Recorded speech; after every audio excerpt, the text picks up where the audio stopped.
dibilang dokter itu menciptakan Arman Sarukian untuk menciptakan seorang robot tempur ya. Iya. Dagestan nih udah menciptakan mutan nih. Banyak banget. Ini menurut gue ini kayak Alien versus Predator, yang satunya teknologi banget canggih. Yang satu lagi udah Born Born and Raised. Sebagai alien gitu nih si Islam Makachev nih, gitu. Jadi apalagi dengan punggungnya yang demon back-nya itu loh, yang kalau dia nge-squeeze itu kenceng banget gitu-gitu. Jadi ya kita lihat aja gitu. Dengan shape-nya dia yang sekarang Arman Sarukian ya. Yoi, kemarin pada nanyain di 2025 harus dibuka dengan jingle, karena memang sebenarnya Bang M tuh gue udah nembak jingle. Bahkan ada yang komen gini, Bang M aja menolak jingle, apalagi kita penonton Bang. Tapi ada satu orang yang tidak akan, walaupun itu jingle ditolak beribu-ribu kali, tapi beliau tidak akan pernah menghentikan jingle-jingle itu. Tahun boleh berganti, Bang G tidak berubah. Iya, tahun boleh berganti, tapi kekecewaan kalian terhadap jingle akan selalu kita ajar. Kalau nggak ini sih nggak support gue. Oh iya, gue support justru. Apalagi jingle gue nih udah sering dinyanyiin di kemarin ini. Oh iya, kita dengarkan. UFC. Anjing dari Avate. Raja aja sampai di take down Spotify. Lu nyanyiin gitu. Ya lagian dia kagak ngaku aja. Dibilangnya kan ya ini kita terinspirasi. Terus gitarisnya lu denger gak sih pembelaannya? Kita off topic sih, tapi lu denger pembelaannya? Iya, yang dia katanya ditiru sama Troye Sivan ya. Dia aja ada lagunya Raja yang gue lupa apa gitu. Ini sorry ya out of topic ya teman-teman, tapi ini tipis aja. Dia tuh katanya Troye Sivan atau apa di tahun berapa niru lagunya Raja gitu. Keren lu. Emang keren sih. Emang pembelaannya gimana Ge? Kalau dari Ian Kasela itu kan dibilang ya emang kita terinspirasi. Terinspirasi gitu. Tapi kalau dari gitarisnya gue lupa siapa itu, gue baca. Moldy. Siapa? Pokoknya itulah ada. Itu. Gitarisnya bilang karena ibaratnya kayak karena not itu sedikit, ya kan cuma 7 kan, do re mi fa sol la si do itu kan. Cuma sedikit, maka kalau ada yang mirip dengan unsur ketidaksengajaan itu ya nggak apa-apa. Wajar. Emang anjing. Udahlah biarin aja, toh juga di take down. Semoga jingle G ini tidak di take down oleh pihak YouTube ya. UFC gitu. Ya karena memang di 2025 ini ada kekecewaan, ada juga kegembiraan ya, seperti mendengarkan jingle G, ada kegembiraan, ada kekecewaan gitu. Kegembiraannya jelas karena di episode ini kita akan bahas UFC terbesar untuk membuka tahun, yaitu adalah UFC 311 yang akan merubah peta seluruh divisi. Betul. Merubah peta tuh dari sini startnya nih, dari 311 ini akan karena di episode sebelumnya yang lu nggak ada karena kan kita udah sounding G ini lagi mau syuting film. Film yang Kristo ya? Oh bukan, ini ada film sama Prilly gitu, sama Sreka. Oh gue kemarin ngomong sama Sardo sama Bang M, kita kira filmnya Kristo Immanuel, lu ikut. Beda. Nah jadi kan G ini mungkin nanti minggu depan izin syuting nih, jadi akan kita bertiga lagi, gua, Sardo dan Bang M. Bang M yang hari ini izin karena dia ngelatih. Minggu depan bukannya nobar kita Bang? Oh iya ada nobar di Start Tap Room. Gue ikut. Oh iya berarti ada G tetap ada. Start Tap Room guys, Start Tap Room. Iya, Start Tap Room ya, itu gratis nih. Nobar is back guys, Nobar is back. Nobar dan podcast. Real. Ya, podcastnya pas pulang kayaknya. Nggak tahu nih kalau yang realnya nanti kita obrolin gitu. Tapi nanti pas ini kok dibayar sama Kemal juga. Mas gila lu. Nah tapi yang jelas di sini makan nggak ada yang gua bayarin, kita nobar biasa aja. Mungkin nggak host juga, kita nonton aja sih sebenarnya. Dan kegembiraannya itu tadi adalah dibuka dengan UFC 311 yang akan merubah denah seluruhnya, karena episode sebelumnya kita bahas ya juara tiap divisi kan sebenarnya lu ikutan. Cuma datanya kan korup itu Ge. Jadi kan kehilang. Iya, jadi nggak tayang Bang yang tahun baru. Tapi untung juga sih, soalnya kan ada lu kebayang gak kita udah ngomongin 311 ternyata ada beberapa yang berubah juga kan. Ada ya, Johnny Walker gak main. Abis itu juga ada apakah ini pertarungan terakhir dari salah seorang petarung karena retirement fight gitu-gitu kan. Dan baju kita sama, 1 tahun berganti bajunya tetap sama. Tetap kan sama, ini kan beda. Ini Beyond, Goat, ini Metallica. Emang yang punya Metallica Kemal. Masing-masing. Jadi sesuai bidang masing-masing. Tapi yang jelas itu kegembiraannya. Kekecewaannya adalah ini yang minta dibahas dari tadi banyak banget yang mention. Ini adalah berita Khabib Nurmagomedov yang beliau ini ingin berangkat ke Los Angeles kan. Karena kan di UFC Los Angeles. Betul. Tapi Khabib ini duduk di kursi darurat. Ada salah satu penumpang yang bilang dia merasa tidak nyaman Khabib menjaga pintu darurat. Sehingga bisa nggak pindah tempat duduk. Habib nanya alasannya apa? Katanya ada penumpang yang tidak nyaman gitu. Enggak, saya nggak mau pindah kalau alasannya itu doang. Saya bisa kok jaga pintu darurat bablas segala macam. Intinya gitulah. Nanti videonya ada Raden tampilin ya full ya. It's not about the language. I know how to help people, and now you guys, because this woman don't understand what she's talking about. Okay, so what we're gonna do is we're either gonna have you switch your seat because my flight attendants are not allowing you to sit in the exit row, or you're gonna have to get off this plane and then we'll have to leave because they're not comfortable with sitting in the emergency exit row. My flight attendants, and unfortunately, it is fair. It's not fair. Yes, it is. You guys, when I was checking, they asked me, do I know English?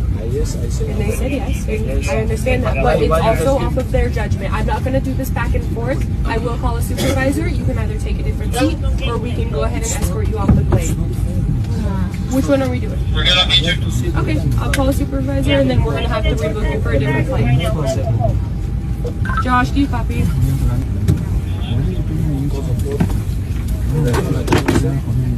Correct.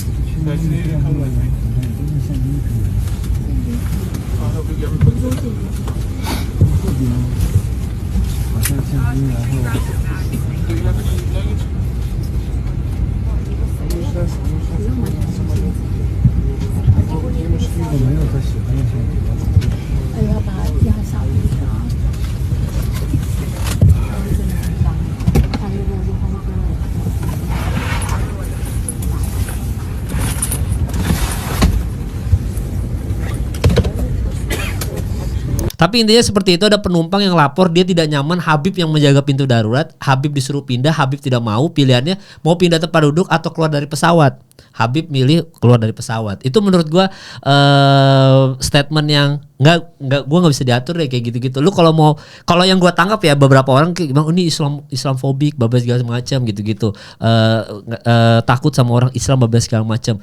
Tapi kalau menurut lu itu tindakan yang benar gak Habib keluar dari pesawat, atau lebih baik Habib mau pindah aja tempat duduk sebenarnya? Enggak, itu tindakan yang benar, apalagi untuk orang sekelas Habib kayak gitu. Soalnya ekonomi loh duduknya, ini kita ngomongin bukan kelas VIP ya. Maksudnya dia kan bisa bisnis kelas nih, Habib Nurmagomedov, dia duduk di VIP loh. Di ekonomi. Sorry. Iya. Karena kalau menurut gua tuh despite the fact kalau misalkan emang pesawat itu kan harusnya kan menjaga kenyamanan semua orang kan. Iya. Dan kalau misalkan ada yang nggak setuju atau ada yang nggak nyaman, itu tuh harus yang articulable suspicion atau kecurigaan yang mendasar, ya ada dasarnya gitu. Kayak gue nggak suka dia duduk di ini, kenapa?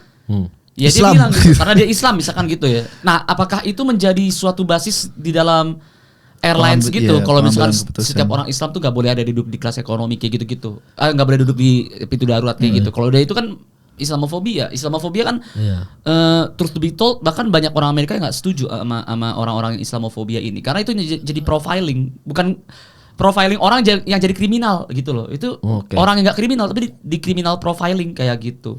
Ya, dan menurut lu apakah yang lapor itu adalah fansnya McGregor atau banyak meme itu soalnya kebetulan di pesta Halloween pesta kostum Halloween 2022 kan si McGregor pakai baju ini kan pilot kan segala. Iya.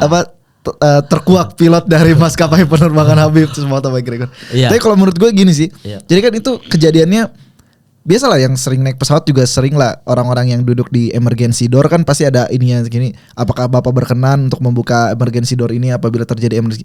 Itu sebenarnya SOP doang. Yang gak bakal kenapa-napa juga, dan kalaupun kapalnya karam gitu kan, yang duduk di emergency juga mana kepikiran buat itu udah SOP aja, udah bagian dari SOP. Dan si Habib bilang iya, terus ada ya oknum lah yang diduga Islamofobik itu bilang dia nggak yakin si Habib ini ngerti. Si Habib kan jelasin, saya ngerti kok kamu ngomong apa, saya ngerti gini-gini. Kenapa? Karena si perempuan itu bilang dia nggak nyaman, saya harus jadi gini. Cuman balik lagi, gue jadi ingat kasus yang si selebgram gak jelas itu, yang ngaku-ngaku banyak kejadian-kejadian Habib yang ini kan karena kebetulan aja ada yang ngerekam. Jadi benar-benar banyak kejadian-kejadian Habib yang di luar kamera, Habib tuh tetap orang yang di depan kamera gitu, bukan orang yang dibuat-buat. Habib bisa aja dia bilang, lu nggak tahu siapa gua, bisa banget dia ngomong kayak gitu. Iyalah. Iya, bisa banget. Terus dia bisa banget pakai kapal yang tadi tuh, dia ngambil kelas ekonomi, bisa banget bisnis atau malah private jet, minta kayak sama teman-teman Saudinya gitu kan, bisa banget. Cuma si Habib memang sehumble itu, dan dia dia ngalah kan, dia turun. Iya, dia turun. Itu keren banget sih. Habib Tapi itu pesawatnya, wah itu kalau buka Instagram pesawat tuh udah caci maki semua tuh. Itu kolom komennya. Habib tuh bukan media darling. Jadi gini, kan Habib itu tuh pernah ada orang minta uang kepada Habib, pengemis gitu, homeless lah. Sama Habib disuruh push up. Kau push up dulu. Soalnya kan emang Habib kan ya menjaga Islam kan, menjaga ajaran Islam. Jadi kan emang tidak dianjurkan memberi uang kepada pengemis. Tapi kalau misalkan boleh, tapi ada syaratnya, lu push up deh. Nah lu push up nih dikasih gitu. Nah itu di media. Direkam orang, Direkam orang di diputar. media cuma dibilang itu adalah Habib nyuruh homeless push up. Iya. Gitu. Oh, iya emang dia dibenci segitunya ya. Emang iya. Iya memang Bukan media darling. Gitu. agak PR sih kayak untuk seorang Habib Nurmagomedov ini yang dimana dia undefeated, dia Muslim juga, belum ada yang bisa ngalahin Dagestan pula gitu. Jadi hatersnya ini nyari segitu banyak alasan untuk menyudutkan dia ya, menyudutkan seorang Habib ya. Tapi memang gue kaget bahwa Habib naik kelas ekonomi itu aja gue shock banget sih, kayak wah anjir keren banget nih orang naik kelas ekonomi.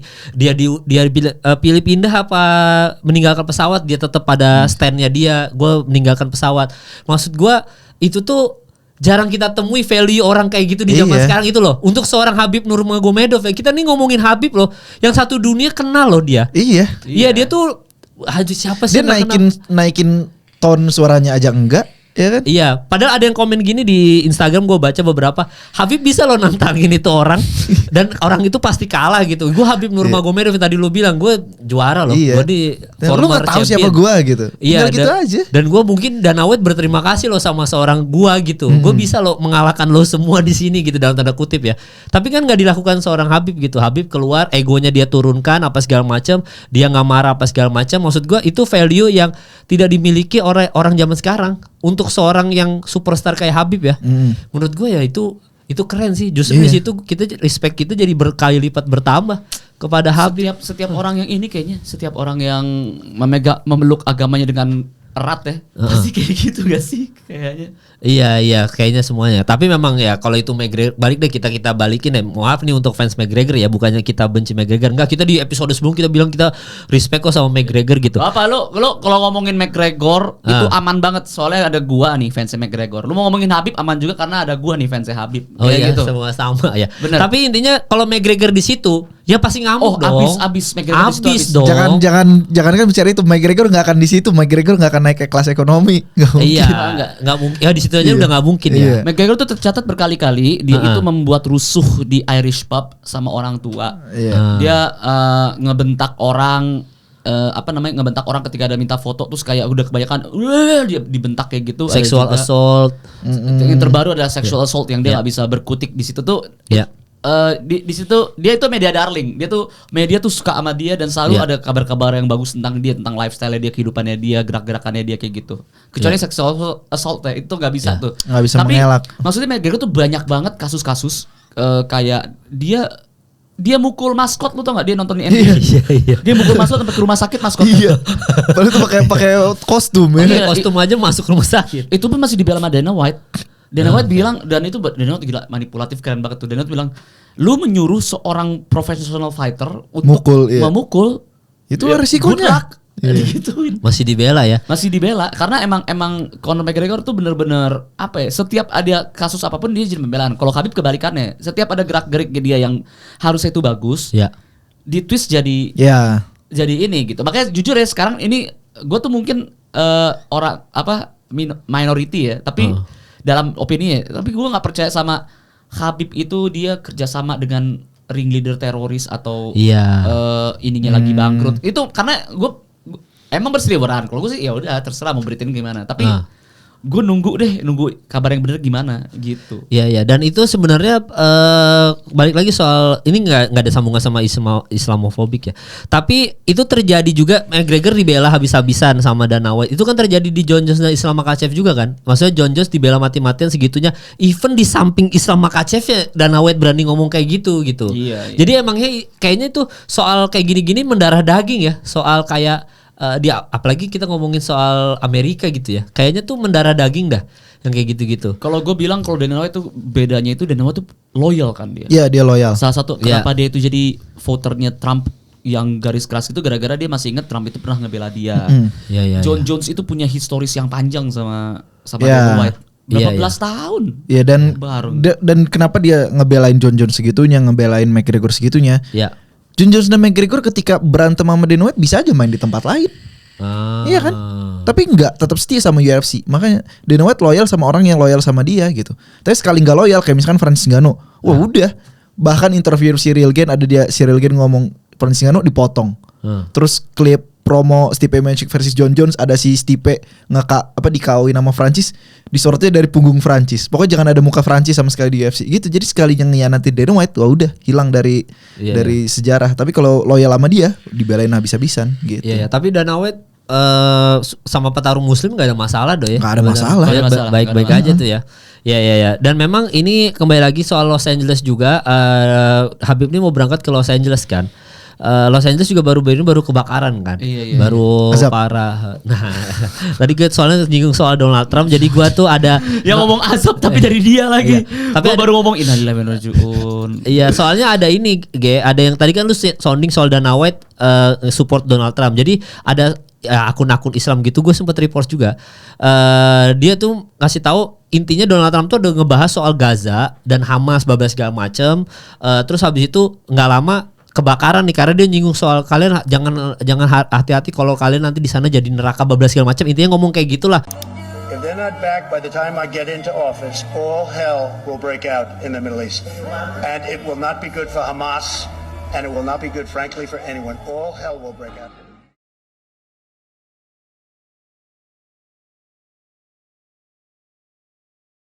Akhirnya abis itu Los Angeles kebakaran, ada surat Al-Baqarah tuh apa segala macam gitu-gitu. Jadi makanya komentar azab itu jadi keluar.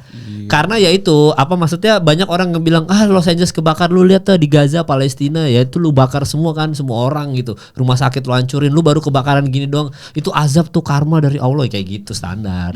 Ya tapi memang Los Angeles lagi-lagi Los Angeles nanti kan akan bertanding di Los Angeles yang dimana baru kebakaran gitu doang aja sih. Emang makanya banyak yang bilang yang bisa menyelamatkan UFC 13 adalah Stipe Miocic. Kan pemadam. Terdatang deh damkar. Betul. Strongest damkar in the world. Iya benar ya. Tapi emang gitu sih, memang soal Habib itu kita udah clear gitu. Dan Habib belum ada berita lanjutannya ya. Maksudnya dia tetap ke Los Angelesnya gimana caranya, tapi ya pasti ganti pesawat aja. Nah sekarang memang di event di episode kali ini kita akan bahas semua soal 3-11 ya.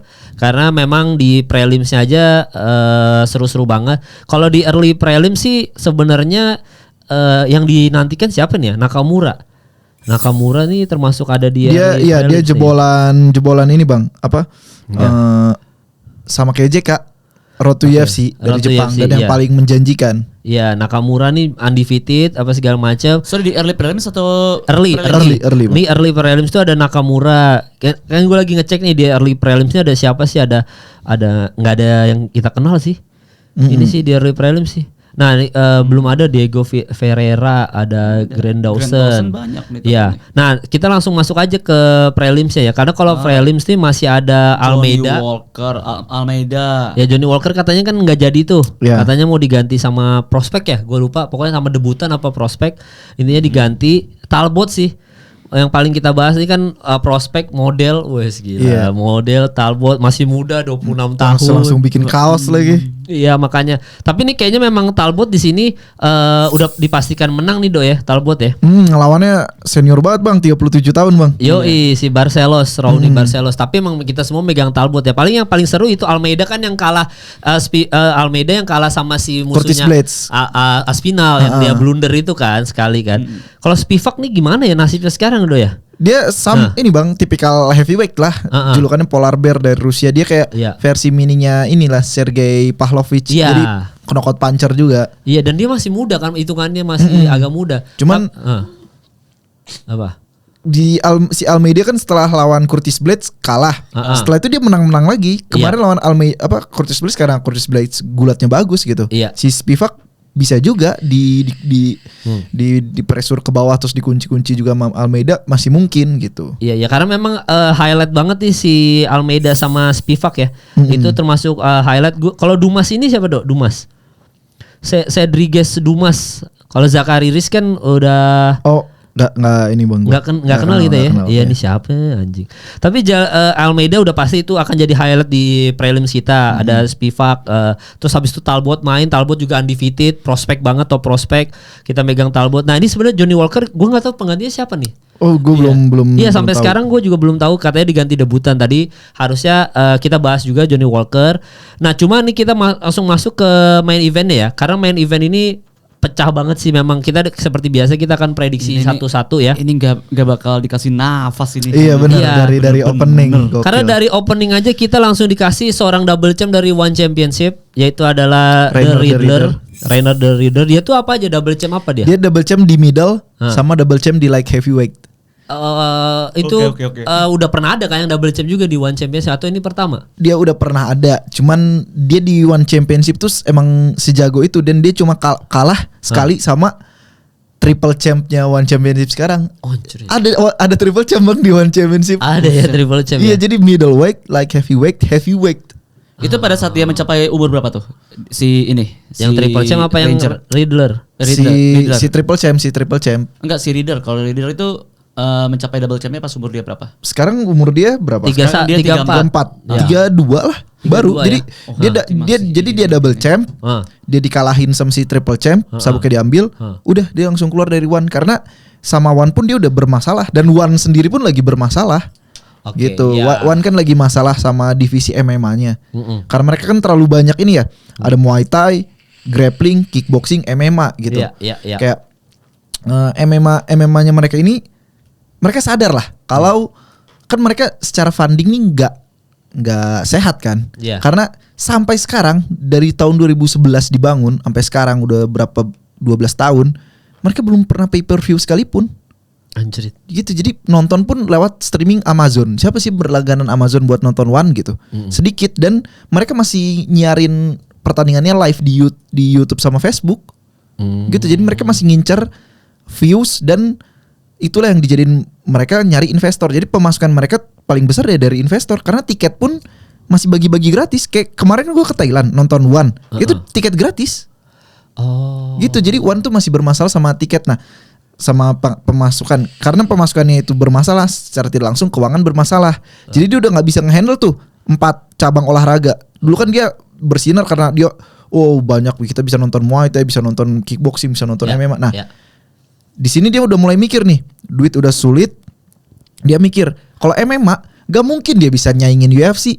Ya udah dia sekarang fokus ke apa? Bintangnya One apa? Rotang. Iya kan Rotang, semua orang tahu gitu di Asia Rotang. Ya udah sekarang dia fokusin ke kickboxing sama Muay Thai. Muay Thai pun mulai ditinggalin karena kan gue kemarin ke Thailand. Jadi ada promotor baru di Thailand yang bener-bener gokil bagus banget, namanya Raja Damren. Ini kan World Series. Jadi emang Raja Damren kan tempat kelahiran Muay Thai kan, dan dimodernisasi sama pemerintah Thailandnya sendiri, sama Kemenak Parekrafnya. Jadi emang udah sekeren itulah. Jadi si Wan ini udah mulai ninggalin Muay Thai MMA, jadi fokus ke kickboxing. Rotang yang lahir di Muay Thai aja kan mau diaduinnya kickboxing lawan Takeru ntar bulan-bulan ini kan. Nah setelah itu MMA-nya nggak jelas, akhirnya banyak apa ya? MMA jadi nggak tanding-tanding. Makanya jagoan kita Eko Roni Saputra akhirnya kan pulang kan ke Indonesia dan akhirnya keluar dia dari One Championship karena ya mau gimana, orang-orang yang udah di ranking besar kan orang-orang yang udah nggak punya kerjaan lain kan, yang udah hidupnya dikasih buat dunia fight ini gitu. Ketika nggak ada jadwal tanding, dia biayain keluarga pakai apaan? Gitu kan, setidak apa? Padahal dia masih terikat kontrak gitu. Ya udah akhirnya dia keluar aja. Sama si Rainer the Riddler juga. Dia keluar dari One. Bahkan waktu debutnya kan lawan GM3 di UFC. Terus waktu menang di interview, terus dibilang, ini kan komentatornya bilang kayak gini, kamu pasti rindu kan dengan kilauan emas ini di sabukmu? Terus katanya, ya rindu sih, tapi cuma bagian itu doang yang bagus. Selebihnya everything else is shit katanya gitu kan. Terus dibilang, yaudah kalau nggak mau bahas itu nggak masalah. Sekarang nggak apa-apa. Pokoknya pesan gue buat upcoming fighter yang berharap dikontrak sama One, pesan gue cuma satu, don't, katanya gitu. Wah, saking ininya gitu. Kalau secara strata promotor yang dipantau banget selain UFC siapa lagi sih? Bellator. Sebenarnya One sih. Iya One kan sebenarnya kan. Ketimbang Bellator masih One Championship. Bellator tuh udah tier bawah banget lah. Si Bellator, Rizin Rizin juga bawah gitu. One sebenarnya yang paling menantang. Cuman kalau dari analisa gue ya, si One nih terlalu pengen ngalahin UFC gitu. Oke. UFC ini besar dan bertahan 35 tahun for a reason gitu. Ya. Dana White tuh sejago itu for a reason. Dia kayak pengen matahin semuanya gitu, kayak dia bikin hydration clause. Jadi itu yang paling bikin One hancur tuh itu hydration clause. Apa itu, Dok? Jadi kalau fighter, kalau di UFC atau dimanapun lah dari gua turnamen paling amatir sampai paling profesional pun ya kita paling berat badan gitu. Kalau di One Championship nggak boleh. Jadi berat badan misalkan kita mau tanding di berat 65. Berat harus 65 kg dan hydration kita harus 30-35% ke atas. Yang artinya kan misalkan gue berat 70, gue pengen tanding di 65. Gue nih puasa dan puasa air sampai hari H gitu kan. Jadi gue bener-bener sekering mungkin gitu. Yang penting pas penimbangan 65 masuk, baru gue rehidrasi lagi gitu kan, makan lagi. Nah ini nggak boleh. Jadi di 65 tuh kita harus berisi air juga. Jadi bener-bener kayak bintang grappling mereka Michael Musumeci. Dia udah mau short notice 11 hari buat title defense, disuruh ini kan potong berat sesuai dengan rehydration clause. Gagal ginjal dia, udah gagal ginjal dicabut sabuknya. Ya keluarlah dia dari One. Jadi kayak makin sulit. Iya, legend-legend kita Rudy Agustian, Rudy Golden Boy. Dulu juga masalah sama rehydration itu. Dan One bikin rehydration gak ada promotor lain yang bikin hydration test, cuma dia doang, cuma supaya kayak ini gue paling beda nih, gue paling profesional dibanding yang lain gitu. Gak jelas. Anjing itu yang bikin hancur One Championship. Bikin hancur. Nah. Padahal tapi sebenarnya kalau One itu masih bertahan sampai sekarang, ada potensi dia bisa ngalahin UFC. Atau nggak ada sama sekali, emang udah secara level udah jauh aja ya. Jauh, karena gini, promotor tuh dibangun sama bintang. Ya. Bintang MMA mereka MMA aja udah mati. Kayak dia punya triple champ. Gue aja lebih inget Rainer the Reader karena masuk UFC. Gue nggak inget nama triple champnya siapa. Iya. Demetrius Johnson udah pensiun. Siapa coba jagoan MMA-nya? Jagoan dari One yang kita kenal cuma ya Rotang. Cuma kan Rotang mentok di kickboxing sama Muay Thai aja. Dia nggak bisa MMA dan kickboxing Muay Thai itu nggak ketranslate ke orang bule. Cuma orang Asia doang tahu kickboxing Muay Thai. Orang bule mana tertarik? Jangankan tertarik sama olahraganya, tertarik sama ukuran badannya aja udah nggak peduli gitu. Iya. Rotang 125 pounds, cuma 59 kilograman, 57 kilogram. Rotang bisa grappling, orang peduli. Iya gitu. Iya juga ya, memang ngaruh banget di situ ya ternyata ya. Memang ibaratnya nih One ini sulit berkembang karena memang si UFC udah megang banget soal MMA-nya. Iya, udah megang banget. Dan itu yang diakui seluruh dunia sekarang nih MMA banget gitu loh. Iya. Ya mungkin karena pengembangannya MMA ini kita sempat bahas juga sama Bang M. Kita jelas kenapa suka UFC karena rootsnya aja kita dari SmackDown. Dari SmackDown aja kita udah akhirnya menyukai UFC. Emang kita bertiga di sini ada yang kita nonton kickboxing akhirnya nonton UFC kan nggak ada. Karena MMA kenapa sebagus itu karena at the end of the day kita nih pengen tahu as real as it get di street fight tuh kayak gimana gitu. Dan itu ya MMA gitu. Kalau kickboxing atau Muay Thai pas peluk, yaudah ntar dilepasin kan. Pas jatuh ke bawah disuruh berdiri kan. Ini seril mungkin gitu. Seril mungkin yang diituin ya. Makanya MMA selaku itu karena itu. Dan gue bahas tuh, kita berdua bahas tuh yang kita suka UFC karena mereka brutal, berdarah-darah. Karena kan tadi Sardo bilang ya the real street fight itu sebenarnya MMA yang paling mendekati lah. Karena lu bisa apa aja kan, terserah lu. Lu mau Muay Thai boleh, lu mau grappling boleh, lu mau tinju silakan gitu. Lu jago-jagoan aja gitu. MMA tuh udah mencakup semuanya, mixed martial art udah gitu kan. Makanya kalau kita pribadi, lu juga sendiri suka UFC karena SmackDown juga kan sebenarnya. Karena iyalah. Daripada One Championship, maksudnya lu juga kan, kita juga nggak nonton kickboxing. Lu tinju aja Usyk nggak ngikutin kan? Enggak. Nah iya makanya jadi memang di situ ya One CMC, makanya The Riddler ini salah satu ya udah cari makannya udah di UFC ini aja ya. Dan si The Riddler ini jadi ujian nih lawan Kevin Holland besok. Iya. Dia nih mengemban nama sebagai juara 2 divisinya One Championship. Kemarin debut lawan JM3. JM3 tuh yang lawan Khamzat sekali tonjok langsung KO. Iya. Nah lawan JM3 sampai ngos-ngosan dia sampai 3 ronde gitu. The Riddler. Iya makanya kalau lawan Kevin Holland kalah berarti ya orang mulai ya segitu aja nih double champ One Championship gitu. Ya. Apalagi Kevin Holland lagi. Kevin Holland bukan juara ya. Kevin Holland kita tahu sendiri. Kayaknya setiap pay per view ada aja dia untuk melengkapi. Dan kadang-kadang menang, kadang enggak. Gatekeeper. Tapi kalau lu megang siapa kayak lu mau juara 2 double champnya One Championship atau Kevin Holland? Kalau gue Kevin Holland. Iya, lu masih merasa UFC masih di atas segala-galanya ya? Iya, itu udah dibuktiin kayak MVP Michael Venom Page waktu masuk ke sini, dia sebelum merajai pas ketemu petarung UFC, iya sekali dia menang tapi sekalinya kan iya MVP ya? disayurin kan, iya. Jadi kayak enggak deh. Iya. Dan Kevin Holland nih sebenarnya lagi menang-menang nih beberapa kali. Dia menangnya tuh lagi winning streak dan dia nih. lagi sombong tuh, lagi winning streak. Padahal kan sebelumnya kalah-kalah terus tuh. Terus habis itu dia lagi winning streak, trennya lagi bagus. Ada yang dia ambar, ada yang dia TKO gitu. Gue sih juga memang secara pertandingan gue lebih megang Kevin Holland sih emang sama kayak G juga. Karena memang Kevin Holland nih gatekeeper yang sulit, maksudnya gimana? Dia tuh emang gatekeeper, tapi menangnya tuh selalu menjanjikan, tau kalah ya udah kalah, tapi kalau pas menang TKO terus ambar dapat gitu. Jadi gue memang masih megang Kevin Holland sih, gue mentalnya juga mental UFC gue seperti G Pamungkas gitu. Kalau lu siapa Dok? Gue masih berharap Riddler sih karena gue pengen wajah baru di middleweight. Gini bang, lu tahu nggak postingan terbaru ini Israel Adesanya ntar dimunculinnya di layar? Iya. Dia lagi latihan bareng sama Robert Whittaker. Oh iya tahu. Iya, terus di kolom komentar dipin sama si Israel, si Alex Pereira ngomong Jama gitu.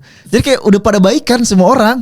Si Israel juga udah kayak gue jadi khawatir dia tentang lawan Nasarudin. Kayak dia tuh kayak udah damai sama semuanya, dia udah damai sama Pereira, dia udah damai sama Robert Whittaker, kayak udah nggak ada lagi apinya selain dia ya udah tanding buat tanding aja gitu. Karena benci itu sedikit banyak dibutuhin sama fighter, greget pengen ini tuh butuh gitu. Semua udah baikan, kayak butuh wajah baru gitu di middleweight. Ya, semoga si Riddler bisa bikin baru ya, karena apalagi dia membawa dalam tanda kutip bendera One Championship tadi, double champ. Siapa tahu memang gua kalahin lu, ternyata dia menang kan. Wis bagus gua. Ya jadi memang secara regenerasi secara divisi bagus. Iya. Kevin Holland kan orang lama, Bang. Iya benar, tapi memang kalau secara mental gua masih Kevin Holland sih memang Karena ya UFC ini kita udah terbukti lah, siapapun itu mau ngomongin Saint Denis nih, gak usah jauh-jauh. Saint Denis juga nggak dikalahin sama ini ya, bukan kalahin sama Moicano. Tapi intinya adalah Saint Denis aja, gue top prospek apa segala macam, ketemu Poirier kelar. Ya kan, Michael Venom Page tadi juga disinggung juga MVP gini-gini, kelar juga. Ini sekarang Derener, Asakura. Ya kan, maksud gue emang UFC ini puncak-puncaknya. Emang sulit UFC ini emang jeleknya adalah berita baiknya adalah UFC ini real. Kalau memang peringkat atas emang masuk UFC emang sesulit itu, emang pada jago. Berita jeleknya adalah tidak membuka regenerasi gitu. Iya, orang itu lagi. Iya, ya kita lihat Kayla Harrison aja kan. Kalau Kayla Harrison kan cewek berhasil. Tapi kalau cowoknya agak sulit. Makanya gue masih Kevin Holland. Kalaupun The Riddler menang ya udah, berarti kayak emang bagus untuk regenerasi itu tadi ya. Jadi The Riddler, Kevin Holland gua sama Kevin Holland The Riddler ya. Menangnya apa tuh Gue sih Kevin Holland, gue menangnya ini sih. Gue submission. Lu apa menangnya Gue palingan juga sama sih Kevin Holland. Ronde 2 submission. Oh ronde 2, lu ronde 2. Gue juga gue sama ronde 2 submission. Ini submission gue dapat. Gitu-gitu. Lu apa menangnya? Sama gue Riddler submission. Tapi ronde berapa? Ronde 3 lah, udah saling berarti capek. Terakhir ya. Oke, itu ya Riddler sama Kevin Holland. Kita masuk ke ini Beneil Darius nih, sebenarnya kita nggak tahu dia apakah harus pensiun atau enggak ya sebenarnya. Cuma udah di podcast, udah di interview dibilang bagaimana kalau misalnya kan sebelum kan dia itu kan harusnya udah digadang-gadang pensiun tuh sebelum lawan Arman Sarukian. Bukan. Beneil lawan siapa terakhir? Siapa dong? Aduh, bentar ya. Lupa ini Arman kan? Iya, Beneil. Iya, yang tadi harusnya gatekeepernya di Beneil Darius, ya kan? Terus habis itu dia harusnya lawan Islam. Terus dia ngalah lawan Charles Oliveira, KO sama Charles Oliveira. Iya, lawan Arman terakhir. Lawan Arman, KO lagi lawan Arman. Iya benar ya, itu makanya jadi sebenarnya udah harusnya pensiun ya sebenarnya. Cuma sebenarnya masih muda Bang, dia rambutnya aja putih-putih Bang. Iya, kasih 35. Orang sama Moicano seumuran. Iya, rambutnya putih-putih. Tapi emang di kan juga losing streak juga Gak sampai kayak Ferguson gitu, maksudnya berarti dua tiga losing dua pun lawan Charles Oliveira sama Arman ya, wajar lah gitu.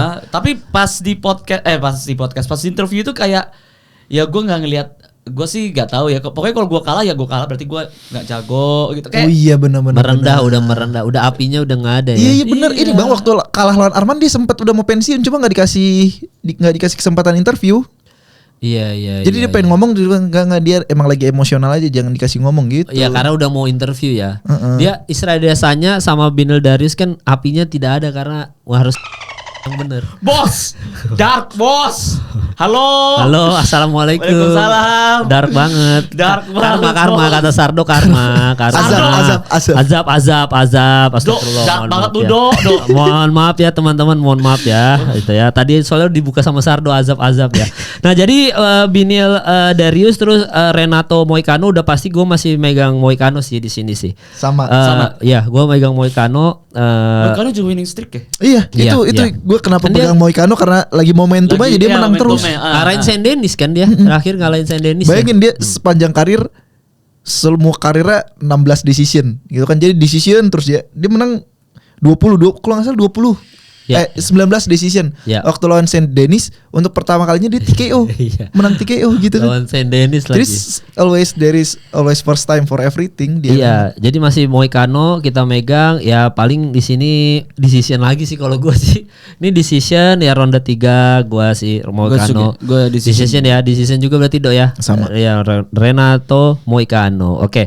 Sekarang kita masuk nah ini nih yang sangat seru sekali ya karena memang di light heavyweight di episode sebelumnya kita bahas tuh soal kemungkinan Poatan ini ada kan kalau Bang M inginnya John Jones turun sebelum pensiun, turun ke light heavyweight, terus habis itu John Jones ketemu Poatan di situ, habis itu dia retire di situ.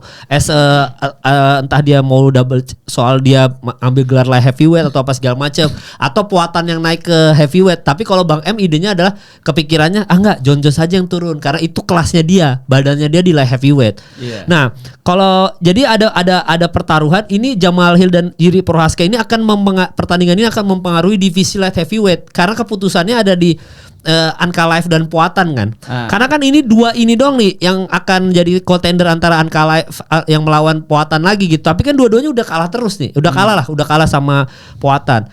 Nah, kalau menurut lu pribadi Jiri Prohaska sama Jamal Hill ini kalau menurut ini lo ya pandangan lo ya, pertandingan ini kalau menang siapapun itu akan mempengaruhi divisi itu enggak? Light heavyweight nggak? Karena ini keputusan ada di Poatan nih 2025 sama nih. Sama sih iya sih. Oke. Apalagi dua-duanya ini nih kalau dilihat dari pertarungan terakhirnya Poatan tuh masih kayak gini. Jiri Prohaska kalahnya itu dia meskipun dia kalah tapi dia kalah keren. Oh, Gitu. Kalahnya dengan keren bukan kalah dengan. Nah, satu-satu yang kalahnya itu nggak keren itu adalah Jamal Hill kalau kita ngomongin Poatannya. Jadi kayak masih ada vibes yang gue belum memberikan yang terbaik nih. Kayak gitu dari Jamal Hill ya. Oke. Sama dari Jiri Prohaska juga tuh yang ya kayak kita gak ngelihat yang terbaik dari mereka lah gitu meskipun kalahnya itu si Jiri Prohaska itu keren. Jadi kalau menurut gue ini pasti mereka bakal tahu kalau misalkan siapapun yang menang ini bakal dapat kesempatan ketemu Poatan lagi. Kayaknya bakal gila-gilaan ini. Iya, dan paling lucunya episode sebelumnya Sardo memprediksi Jamal Hill akan megang gelar juara light heavyweight based on pertandingan ini. Aneh banget. Nah, karena pertandingan ini gue pegang Jamal Hill. Iya, karena dia megang Jamal Hill. Karena kan memang Jamal Hill tuh secara nggak langsung kan kita selalu bahas. Memang ada momennya dia tuh memang harus megang gelar juara light heavyweight. Cuma kan nggak secepat itu ketemu Poatan yang kemarin kita bilang kan. Apalagi dia raja sosmed doang gitu. Tapi memang pertandingan ini tuh menentukan untuk kelas divisi light heavyweight ini bakal gimana denahnya gitu. Misalkan let's say Jiri Prohaska menang. Nah berarti kan udah Danawe tidak ada harus mempertemukan Ankalaev. Kalau enggak Poatan tuh akan selalu dihantui enggak lu pengecut lu kabur dari Ankalaev gitu. Kalau Jiri Prohaska yang menang udah nggak ada agenda lain selain Poatan harus ketemu sama Ankalaev. Tapi kalau Jamal Hill menang denahnya berubah lagi. Iya tuh, pasti. Iya denahnya berubah lagi tuh. Denahnya tuh kayak bentar dulu Jamal Hill menang loh lawan Jiri Prohaska nih. Iya. Gimana nih? Apa kita temukan lagi sekali lagi Poatan sama Jamal Hill sebelum Ankalaev. Jadi Danawet bisa nyimpen energinya Poatan. Bisa kan ini Poatan asetnya dia nih buat sekarang. Jadi dia masih ada gue masih ada pundi-pundi uang nih. Pertemukan lagi rematch sama Jamal Hill Poatan di 2025. Karena kita di episode sebelumnya kita bahas siapa yang paling bersinar, yang paling banyak bertanding. Kalau kita bilang siapa ya? Topuria ya? Banyak bertanding di 2025 ya? Oh enggak, Pantoja sama Umar kalau mungkin. Episode sebelumnya kita bahas Pantoja. siapa fighter of the year karena fighter of the year sebelumnya kan Poatan kan. Yeah. Poatan tuh fighter satu-satunya yang dapat 2 kali. 2022 dia Fighter of the Year, 2024 dia Fighter of the Year lagi. Nggak ada yang pernah dapat 2 kali. Semua 1 kali. Nah, Poatan ini kita prediksi nih siapa nih 2025 nih yang kemungkinan banyak bertarung. Kita bilang Pantoja, Umar Nurmagomedov, Topuria mungkin dikit karena dia harus naik kan, dia mau naik ke atas kan. Nah, jadi kemungkinan besar adalah kalau misalkan ini Jamal Hill menang, Poatan ada kesempatan untuk rematch lagi lawan Jamal Hill. Tuh. Habis itu dia ketemu Ankalaev, terakhir ketemu John Jones gitu kayak agendanya tuh. Kalau lu pengennya gitu. Ya ini makanya denahnya tuh tergantung pertandingan ini gitu. Dan Awet baru mikir tuh di situ tuh. Jadi gue sih sebenarnya pertandingan ini memang megang Jamal Hill. Di sini membuktikan lah Jamal Karena Hill. lu pengen lihat skenario itu unfold kan, lu pengen Iya, lihat itu. gue kan. itu Kayak, skenario gitu. tolol-tololan gue ya teman-teman. Tapi ya emang kalau misalkan berarti ini enak banget karena gue pegang gue pegang Yiri Prohaska karena gue suka sama dia dengan samurainya kayak gitu-gitu. Iya. Tapi kalau misalkan ya dia kayak samurai gitu ya. Iya emang Jiwa gitu kan. jiwa samurai, Bushido. Buku bacaannya aja apa? Five Rings. Iya. Five Rings. Yang tulisannya Sangchi. tulisannya si ini. Siapa sih? Ya Five Rings. Gue lupa penulisnya siapa. Tulisannya si ini yang samurai terkenal tuh. Miyamoto Musashi. Miyamoto Musashi. Iya si Five Rings ya. Tapi memang Kalau misalkan kalau Yiri Prohaska itu menang, gue mendapat apa yang gue mau. Tapi kalau misalkan Jamal Hill yang menang, kita akan mendapatkan skenario yang Iya, maksudnya juga. akan ada Poatan nih masih bisa banyak pertandingan di 2025 karena kan rekornya dipegang kemarin sama Poatan juga di 2024 kan. Berarti lu Iya, kalau Jamal Hill menang potensi untuk ya sekali lagi tolol-tololan gua. Tapi potensi Poatan pertandingan jadi banyak di 2025 akhirnya banyak karena Poatan ini mengingat tua loh, dia ini bukan anak muda lagi nih.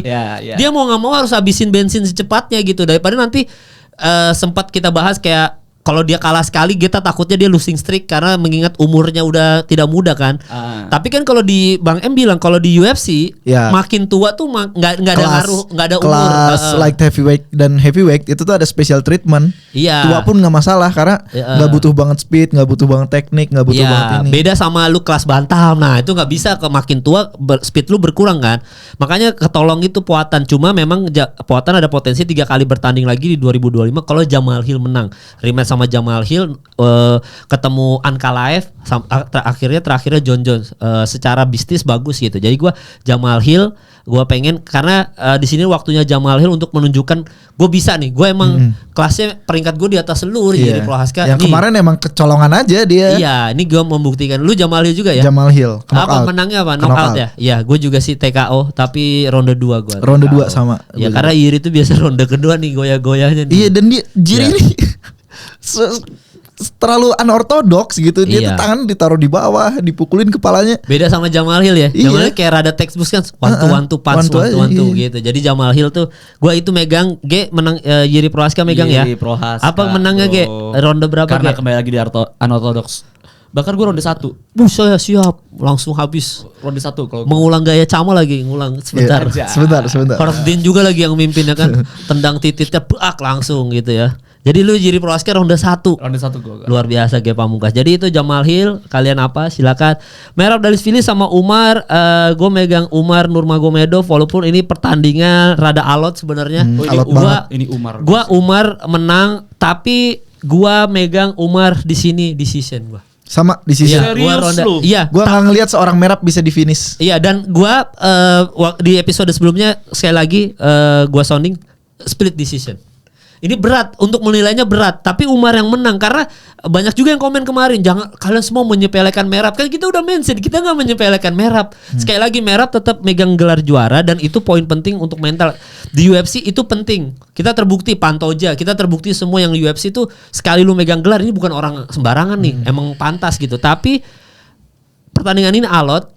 Dagestan, walaupun Georgia sama Dagestan nih gaya-gayanya mirip-mirip nih berdua kita juga udah bahas mirip-mirip gayanya, tapi ini akan alot banget. Umar dominan di atas dan split decision kalau gua. Ya, lu juga kan split decision dengan Umar dominan di atas. Lu siapa tipis. Ini berat gak? Ini pertandingan seru banget. Gua Umar tapi knockout kalau gua. Gokil. Karena dia punya skill itu ya, punya skill striking ya. Oh iya dia. Nah, bedanya sama Nurmagomedov yang lain yaitu Khabib. Umar itu kan memulai dari dia memulai boxing. Oh enggak, dia dari ini dulu sebenarnya dia dari freestyle wrestling dulu ternyata. Freestyle wrestling, abis itu dia ke Thai boxing, terus dia ke kickboxing dan baru dia ngikut di campnya Khabib gitu. Jadi tapi dia memulainya itu dia emang walaupun memulai di freestyle wrestling dia itu sangat amat nyaman untuk berada di atas. Tapi kalau dia di take down abis. Maksudnya abis tuh lawannya abis ya. Iya, dia punya defense ya. Dan fun fact-nya adalah gue nonton di UFC Countdown atau di interviewnya si Adin Ross ya. Kan si Islam baru interview. Tebak, kayaknya kalian tebak. Bela diri pertama seorang Islam Makhachev apa? Ini tidak terduga banget. Apa? Jadi apa? Anjir kalau enggak silat. Soalnya dia bilang tidak terduga. Tenaga dalam berpati putih. Yang internasional juga lah, Bang. Oh, yang internasional. Pesantren gitu. Ya jadi apa dong? Internasional. Iya, internasional. Catur. White pigeon. Merpati putih. Slap dia dari slap ya. Apa dong? Coba gue tebak ya. Oke, apakah bela diri ini lu yes or no dulu deh. Grappling atau tidak? No. Oh, bukan grappling. Oke. Tendangan atau enggak basicnya? Yes. Tendangan. Oke, Muay Thai. Taekwondo. No. Taekwondo. Serius lu? Iya, taekwondo anjir. Lu tau gak kenapa gue bilang taekwondo? Gara-gara dia waktu nendang ini Volkanovski. Iya. Nyaman banget tendangan kepala. Dia dari taekwondo anjir, gak nyangka gitu maksudnya. Itu kan tradisional banget dan apa ya?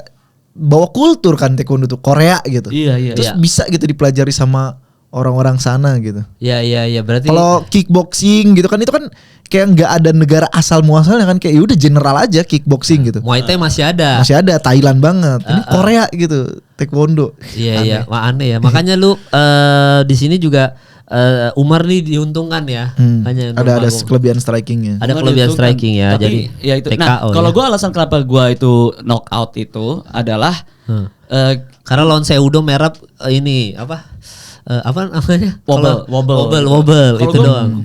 Gue pertarungan terakhir merah itu kan lawan ini kan. Lawan Sean O'Malley kan. Sean O'Malley dia juga sempat wobble yang kejar-kejaran gitu juga. Iya, yang di push kick perutnya terus kesakitan langsung lari. Iya, langsung lari. Dan inget kebanyakan tendangan yang dilakukan sama si Umar Nurmagomedov itu kebanyakan juga tuh tendangan ke body gitu. Nah itu yang pertama. Terus yang kedua kalau misalkan kita lihat, iya tapi Merab itu stamina tuh tinggi. Lu udah pernah ngeliat ini belum? Udah pernah ngeliat video kalau Habib itu lagi ngelatih, anak-anaknya semua komplain, sampai ngomong gini, tolong somebody please send ticket here. Send ticket for Habib to Russia. Karena kalau misalkan dia ngelatih kita tuh hampir mati. Nah lu bayangin aja, Habib tuh selalu ngelatih orang tuh sampai to the limit kayak gitu. Jadi kalau kita ngomongin staminanya Merah punya kekuatan di stamina, pasti Umar lebih gila lagi. Umar juga lebih gila lagi gitu. Oh iya benar. Oh ya, ada yang gua ingatkan kemarin di episode sebelumnya kita bahas soal John Jones mungkin nggak retire jadi pelatih gitu-gitu. Terus Bang M bilang enggak, soalnya banyak pemain yang jago ternyata pas nggak bisa. Ternyata kita lupa satu nama yang jago tapi jadi pelatih bagus, Habib Nurmagomedov. Oh iya, dia jago berantem, jago ngelatih juga ya. Iya, cuma Habib. Karena di episode sebelum kita bahas itu kayak bisa nggak John Jones ini retire jadi pelatih yang bagus gitu. Kan dia atlet juga gitu. Tapi bener juga Habib kita lupa. Jadi setuju sih sama G tadi sih. McGregor juga termasuk pelatih yang bagus gak? Enggak lah. Iya enggak bisa. Banyak pelatih yang UFC kan sebenarnya tadinya sebagai atlet dia kurang, tapi begitu jadi pelatih, siapa pelatihnya kemarin kita bahas? Pelatih Dustin Poirier, Matt Brown. Jadi kayak gitu-gitu. Tapi kalau lu di sini menangnya berarti sama kayak gue ya, decision ya. Split juga atau decision dan bakal rame bilang enggak sources ini menang terus jadi ada rematch.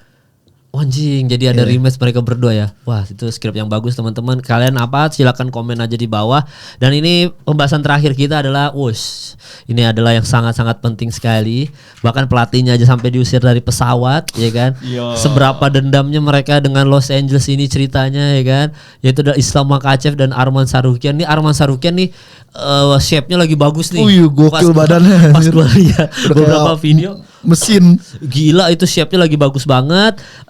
Tapi sekali lagi Islam juga, gue kemarin liat konten apa, Islam tuh lagi ada di interview siapa, Adin Ross ya. Terus dia latihan ini kan sampai lu tap out dong, belajar tap out apa sih? Iya, jadi kan coba saya pengen ngunci ini si Islam, si Adin kan ngunci si Islam, cuma kakinya dikunci kaki si Adin Ross.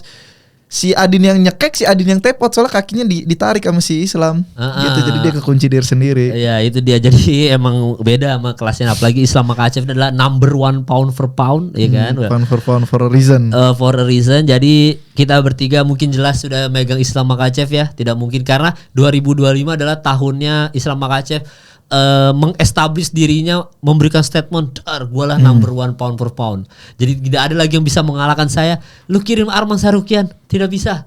Saya selesai. Arman Tsarukyan memang mengalahkan Charles Oliveira gini-gini, saya selesaikan. Saya adalah number 1 pound for pound. Jadi emang 2025 ini adalah statement Islam Makhachev. Dia tidak bisa disingkirkan di tahun 2025. Bahkan kita semua bertiga setuju di 2025 number 1 tidak berubah di 2025 ya, sekali lagi ya. Dan ini Bang, di interview bersama Demetrius Johnson dia bilang kalau bukan tidak mungkin dia ngelawan Belal setelah ini. Iya. Pokoknya siapapun yang ada di atas saya lawan. Mau itu Belal teman sendiri saya lawan. Iya. Udah waktunya double champ. Tinggal izinnya Habib aja nih, izinin nggak untuk dia ketemu sama Belal. Tapi memang mau Belal mau Rahmonov yang menang apa segala macam, kayaknya memang Islam di 2025 tidak peduli itu sih. Dia memang mau membuktikan dia number 1 pound for pound 2025 gitu. Jadi Islam Makhachev kita semua setuju ya. Nah ini menangnya nih, tapi menangnya nih, lu menangnya apa Dok? Islam Makhachev Dok?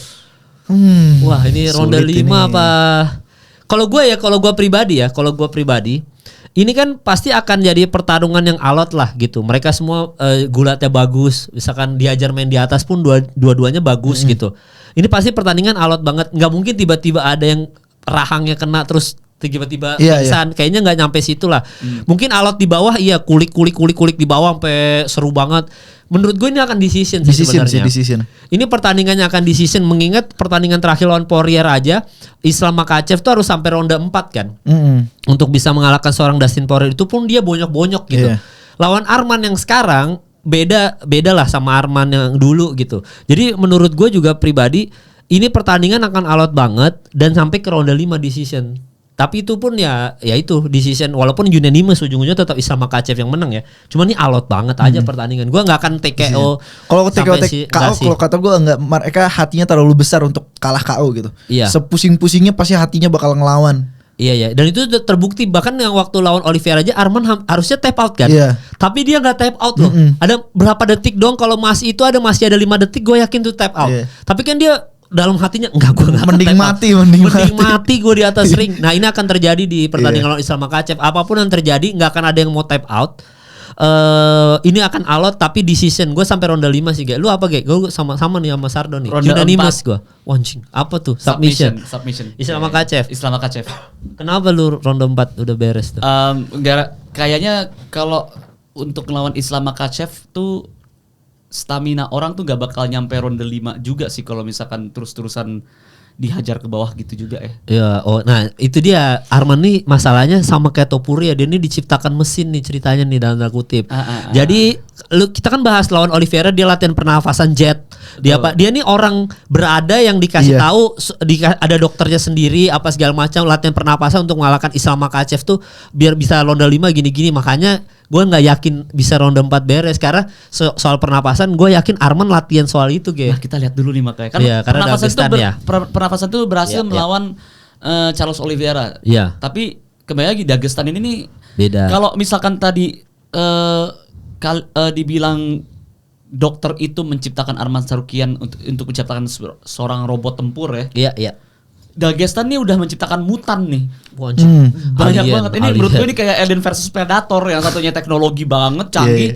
Yang satu lagi udah born blood and race. Sebagai alien gitu nih si Islam Makhachev nih. Gitu. Apalagi dengan punggungnya yang demon back-nya itu loh, yang kalau dia nge-squeeze itu kenceng banget gitu-gitu. Jadi ya kita lihat aja gitu. Dengan shape-nya dia yang sekarang Arman Tsarukyan ya. Tapi ya itu sekali lagi bisa aja kan, MMA tidak ada algoritmanya, tidak ada matematikanya, bisa aja apapun terjadi, TKO pun mungkin gitu. Tapi ini prediksi by soto-sotoyan kita aja teman-teman ya, akan sampai decision. Nah kalau menurut kalian Islam Makhachev gimana sama Arman Tsarukyan, langsung komen di bawah aja. Dan jangan lupa juga buat di seputaran Jabodetabek, kalau mau nobar gratis langsung datang aja, terserah mau buat temen, gak usah reservasi, langsung datang aja ke Start Tap Room hari Minggu. Kita start jam 8 ya. Walaupun Los Angeles berarti lebih lama, jam 10 pertandingannya mungkin main eventnya. Bisa kelarnya jam 1:30 2. Tapi kalau kalian mau datang dari pagi nonton playlist jam 8 silakan datang aja, gratis. Di Start Tap Room ada gua G sama Sardo, ada Bang M juga. Kita nggak tahu nanti ada podcast atau enggak di sana atau podcastnya di sini studio.